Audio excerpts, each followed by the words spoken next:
much, Ambassador Philip Brown. Could we give her a hand again for her address?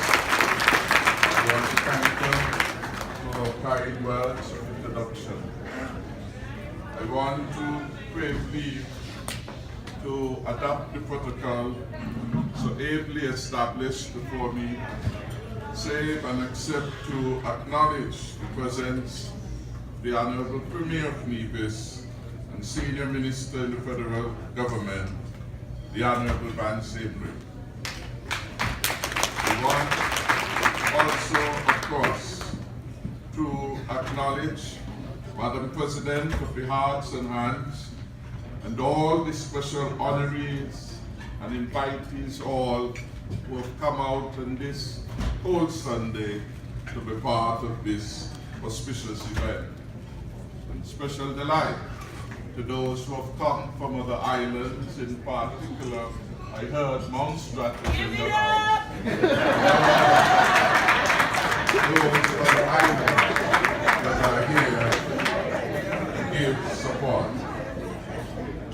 I must first, of course, thank the Heart and Hands for Nevis organization for the invitation extended to me to be here and to play a part in this auspicious event. Today we come together as proud citizens to celebrate the superlative accomplishments of our own people. Today we acknowledge and we thank the Heart and Hands for Nevis for bringing us together to pay tribute to our own sons and daughters and to gain inspiration from their magnificent work.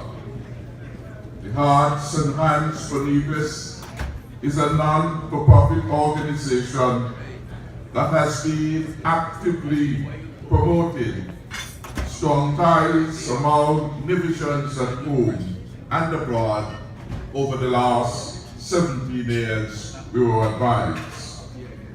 The visionaries of this renowned organization have meticulously woven a web of alliances among their Kittitian, Nevisian, and regional neighbors, thereby cementing the familial ties that exist beyond the shores of our homeland.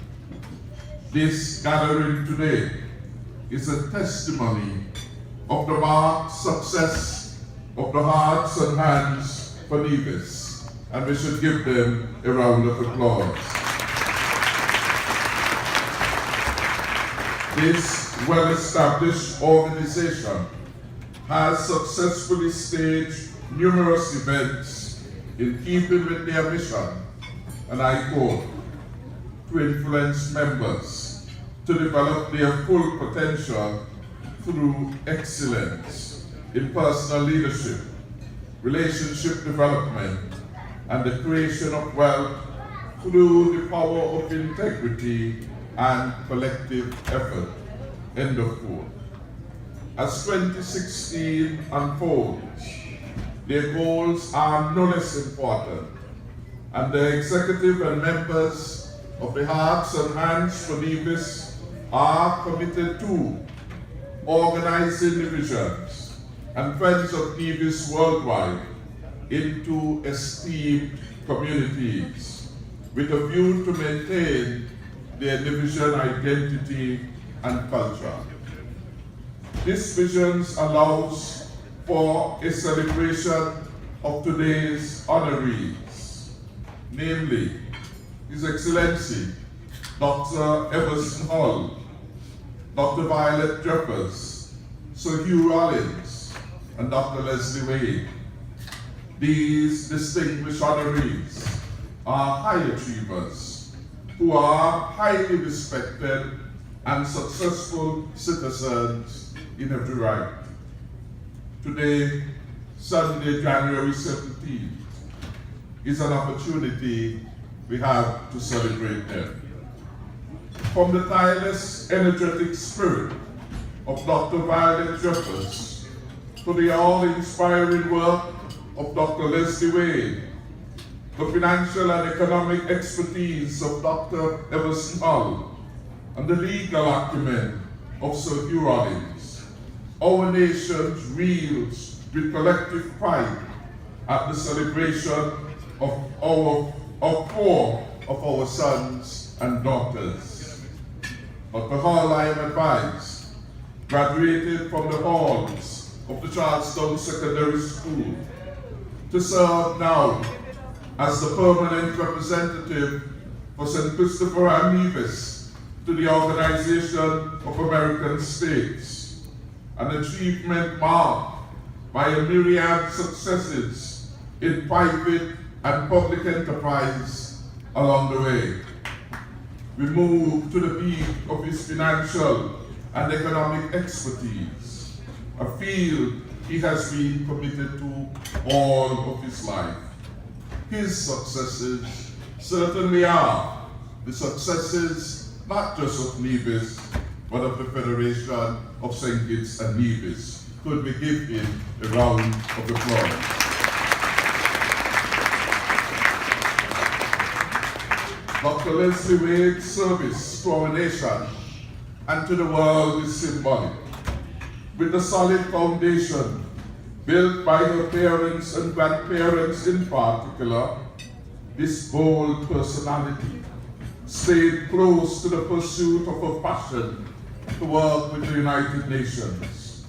Today she is that link between peace and development, serving as the director of the UN's Department of Economic and Social Affairs.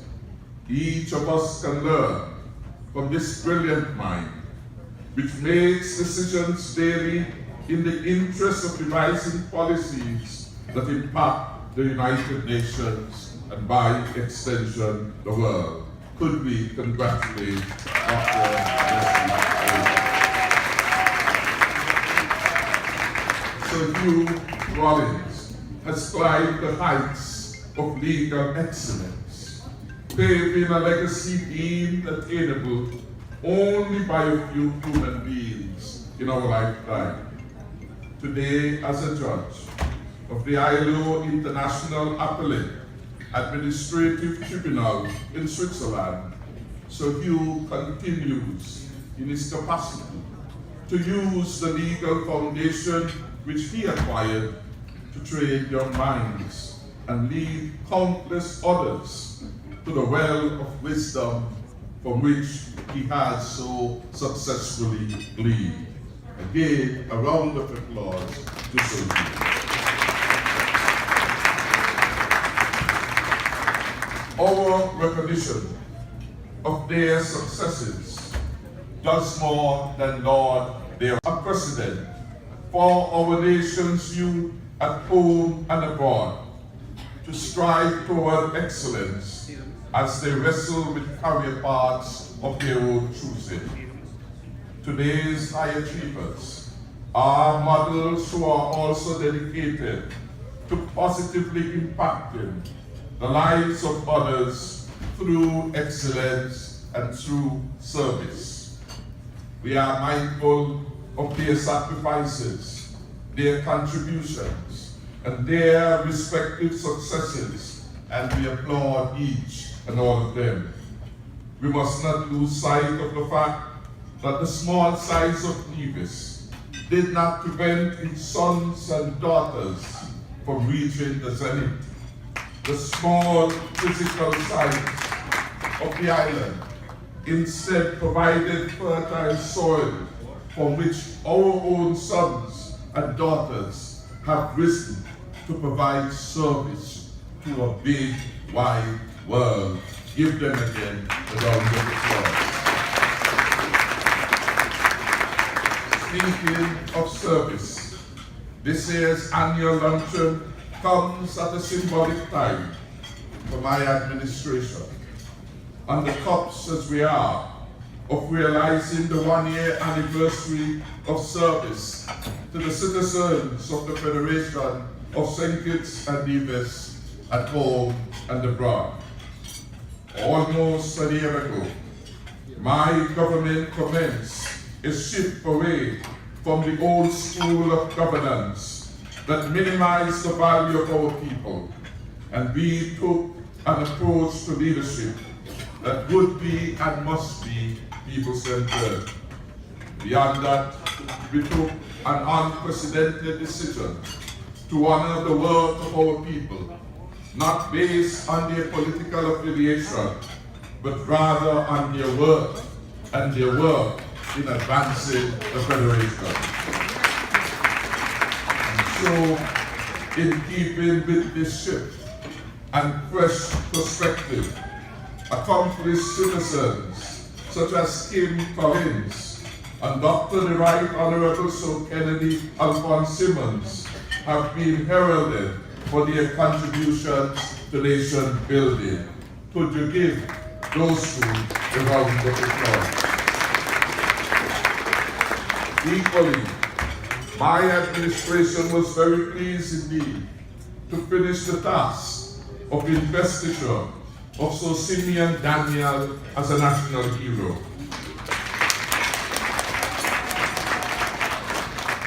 Equally, my cabinet paid tribute to the work and life of the Right Excellent Robert L. Bradshaw as the first national hero at his hometown in St. Paul's on September 16th last year.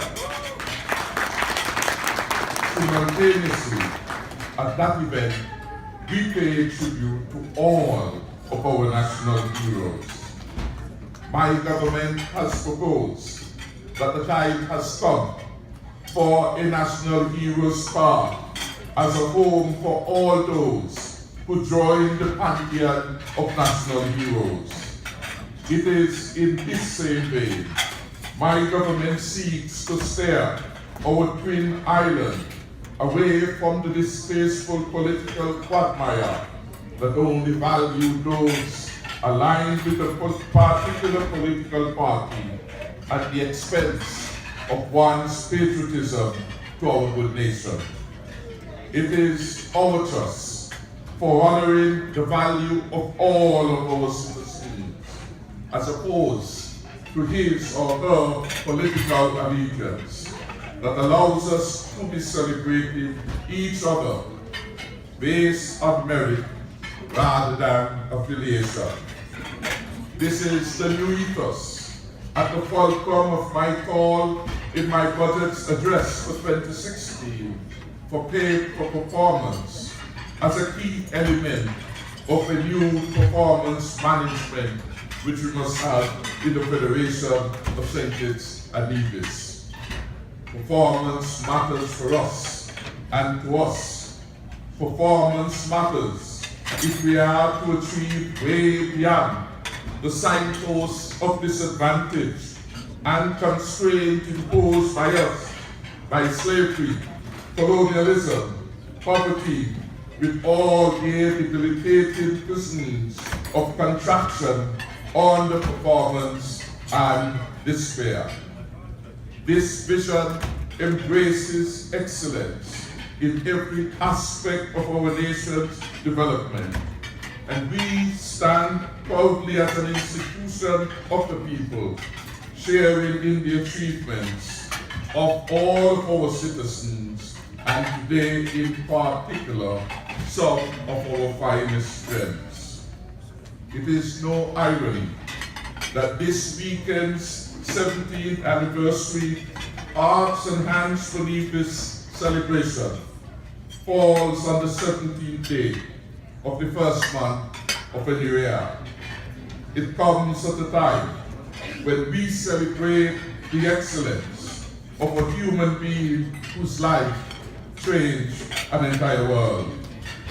Some 87 years ago, on January 15, 1929, one of the world's most revered civil rights figures was born. His life was cut short at 39 years old, but not before achieving the heights of excellence through the advancement of civil rights using non-violent civil disobedience. Dr. Martin Luther King's Christian principles and undaunted social activism were instrumental in ending the legal segregation of African Americans in the South. King's life personified courage, strong will, and commitment. His work resonated throughout America and across the world as he changed the face of civil rights in America and perhaps the rest of the world forever. Yes, we all have dreams, as did Martin Luther King. He dreamed, for example, for a world with a black president. He dreamed we would inherit a world in which the black boys and black girls would be deemed valuable and would not be judged by the color of their skin, but rather by the content of their character. His dream has borne fruit. Despite the many setbacks the civil rights movement has endured. The Hearts and Hands for Nevis places human development in the forefront of its work. It envisages a world in which Nivijans, through excellence, would actualize. Today, those expectations are being realized in the four honorees. Certainly, therefore, there is value and virtue in our celebrations today. Recognizing the stalwarts among us as an independent nation helps to define us as a people. Their successes offer every Kittitian and Nivisian boy and girl a chance to see the reality of their dreams in the Dr. Hulls, the Dr. Wades, the Dr. Jeffords, and the Sir Rollinses of our nation.